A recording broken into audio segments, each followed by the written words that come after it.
స్పీడ్లో రైళ్లు పరిగెడతా ఉన్నాయి. ఈరోజు నిస్వార్థ బుద్ధితో ఈ రాష్ట్ర అభివృద్ధి, ఈ ప్రజల అభివృద్ధి ధ్యేయంగా పనిచేస్తున్నటువంటి పవన్ కళ్యాణ్ గారు పరిపాలన అనుభవం ఉండి, సుదీర్ఘమైనటువంటి అనుభవం ఉండి, ఒక మంచి పరిపాలనవేత్తగా ఈ రాష్ట్రాన్ని ముందుకు తీసుకెళ్ళినటువంటి చంద్రబాబు నాయుడు గారు, వీళ్ళిద్దరు కలయిక చూస్తూ ఉంటే ఆ రోజు మహాభారత యుద్ధంలో, కురుక్షేత్ర సంగ్రామంలో కృష్ణార్జునులు ఏ రకంగా అయితే కురుక్షేత్ర యుద్ధాన్ని చేశారో, ఆ దుర్యోధనుడిని పూర్తిగా నిర్మూలించారో, ఇప్పుడు జరగబోతున్నటువంటి మహా సంగ్రామంలో కృష్ణార్జునులుగా ఈరోజు పవన్ కళ్యాణ్ గారు, అదేవిధంగా చంద్రబాబు నాయుడు గారు రేపు జరగబోతున్నటువంటి ఎన్నికల సమరంలో విజయడంకా మోగించడం, మీ అందరి ఆశీస్సులతో విజయడంకా మోగిస్తారు. ఈరోజు మనం అందరం కూడా కలిసి పనిచేయాలి.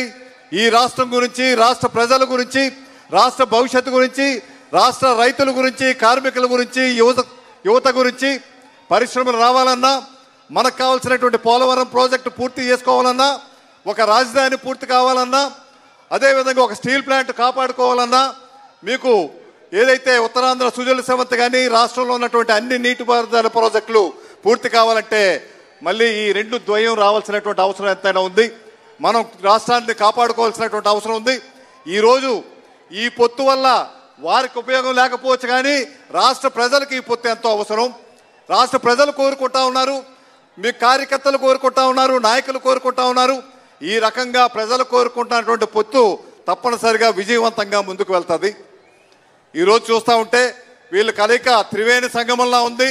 ఓ గంగా, యమున, సరస్వతి నదులు, గంగా యమునా నదులు ఇద్దరైతే మీకు అట్టడుగునున్నటువంటి సరస్వతి నదికి మరి కేంద్రంలో ఉన్నటువంటి బీజేపీకి కూడా వచ్చి కలిసినప్పుడే ఈ కేంద్రం నుంచి ఈ ప్రాజెక్టులు తీసుకురాగలిగే సత్తా ఉన్నటువంటి నాయకులు అధికారంలోకి రావాల్సిన అవసరం ఉంది.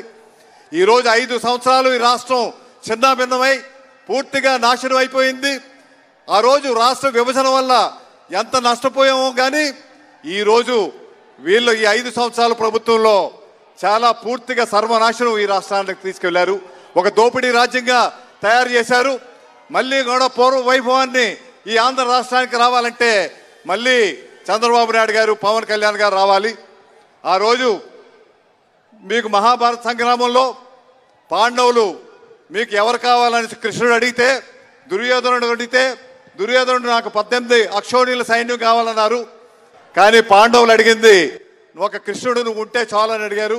అదేవిధంగా చంద్రబాబు నాయుడు గారు, పవన్ కళ్యాణ్ మీరుంటే చాలు, నాకు ఈ రాష్ట్రాన్ని ముందుకు తీసుకెళ్ళగలుగుతానని ఏ రకంగా అన్నారో ఈ ద్వయం ముందుకు వెళ్ళాలి.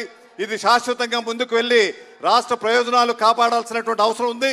అంతేకాకుండా ఇది శాశ్వతంగా ఈ పొత్తు ముందుకు వెళ్ళాలంటే తర్వాత జరుగుతున్నటువంటి కింద స్థానిక సంస్థల్లో కూడా ఇదే పొత్తు కొనసాగాల్సినటువంటి అవసరం ఎంతైనా ఉంది. ఆ రకంగా పొత్తు కొనసాగినప్పుడే ఒకరికొకరు పనిచేసేటువంటి అవకాశం ఉంటుంది. ఒకరికొకరు ఎవరు కూడా ఎమ్మెల్యే స్థానాలు తక్కువ వచ్చాయి, లేదంటే ఎంపీ స్థానాలు తక్కువ వచ్చాయని అనుకోవాల్సినటువంటి అవసరం లేదు. ఎందుకంటే భవిష్యత్తులో వారు కూడా ఇద్దరు ఆలోచిస్తూ ఉన్నారు.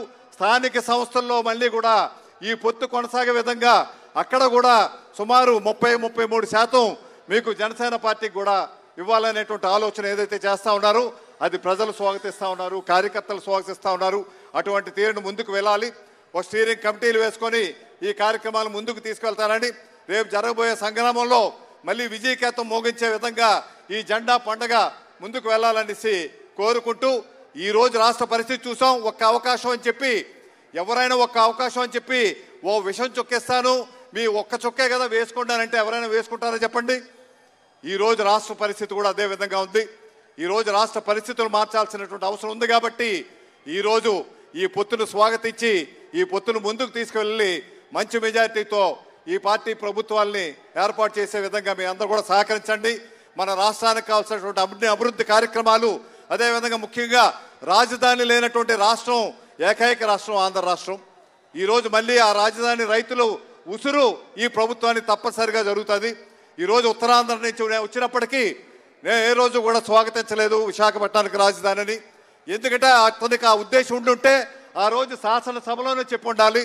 కానీ ఆ రోజు శాసనసభలో ఈ రాజధానిని ఆమోదించి ఎన్నికలు అయిపోయాక ఈ రాష్ట్రాన్ని విభజించి పరిపాలించాలనేటువంటి ఆలోచనతోనే విశాఖపట్నంలో రాజధాని అనేసి చెప్పి ప్రజలను మోసగించే కార్యక్రమం చేస్తూ ఉన్నారు.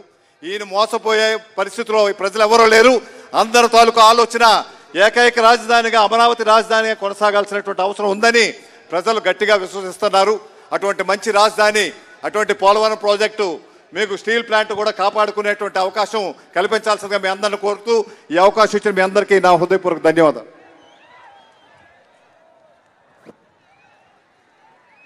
మాజీ మంత్రివర్యులు తెలుగుదేశం పార్టీ సీనియర్ నాయకులు శ్రీ కొల్లు రవీంద్ర గారిని ప్రసంగించాల్సిందిగా కోరుతున్నాను.